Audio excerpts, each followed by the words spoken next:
la méthode de la dissertation en philosophie. Tout d'abord, vous disposez de 4 heures. 4 heures pour réfléchir. Quelle chance! Utilisez-les pleinement. La première heure, vous la consacrez à décortiquer la question qui vous est proposée. Analysez la façon dont les termes du sujet sont mis en relation. Cherchez des arguments, des auteurs qui vous permettent de les appuyer, des exemples qui vous permettent de les illustrer. Les 3 heures suivantes, vous allez les consacrer à la rédaction de votre dissertation. Une rédaction soignée, avec une expression précise, rigoureuse et sans trop de fautes d'orthographe. Le travail au brouillon. Tout d'abord, analysez soigneusement la question. Soyez attentif aux formules interrogatives. Par exemple, la formule « peut-on » peut nous inviter à nous interroger sur une autorisation morale. Dans le sujet, par exemple, peut-on rire de tout? Ou bien la formule peut-on peut nous conduire à nous interroger sur une possibilité. Par exemple, dans le sujet, peut-on être heureux sans être libre? La question pourquoi nous invite à nous interroger sur les buts et sur les causes. Soyez attentifs aux présupposés que peut contenir un sujet, c'est-à-dire une affirmation cachée dans la question. Par exemple, le sujet suffit-il d'avoir de la technique pour être un artiste? Ce sujet affirme qu'il faut de la technique pour être un artiste. Ce présupposé pourrait être interrogé. Au bout d'une heure, lorsque vous avez terminé votre préparation au brouillon, vous passez à la rédaction. Tout d'abord l'introduction. Dans l'introduction, vous allez chercher un exemple qui montre pourquoi la question peut se poser, puis proposer une problématique. Mais qu'est-ce qu'une problématique? Une problématique, ça n'est pas la simple répétition de la question proposée. Dans la problématique, à partir de la prise en compte des termes du sujet, il s'agit de montrer pourquoi la question fait débat.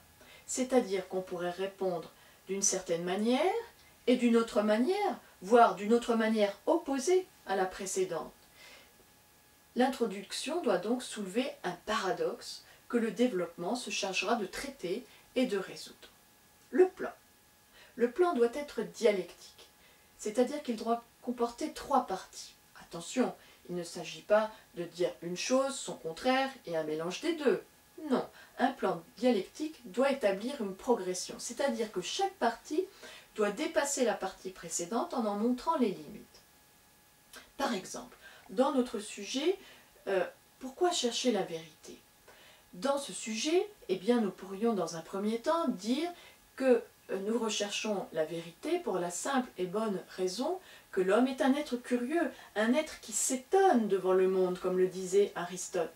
Ainsi, il recherche la vérité de façon purement désintéressée. Mais dans une deuxième partie, nous pourrions dire que cette vérité lui donne également un pouvoir sur le monde, un pouvoir sur les autres, un pouvoir sur lui-même. Ainsi, nous recherchons la vérité pour le pouvoir qu'elle nous donne. Mais dans une troisième partie, nous pourrions dire que si nous recherchons la vérité avec un but bien déterminé, nous risquons fort de ne jamais la trouver. Tout ce que nous trouverons, c'est une confirmation de nos préjugés.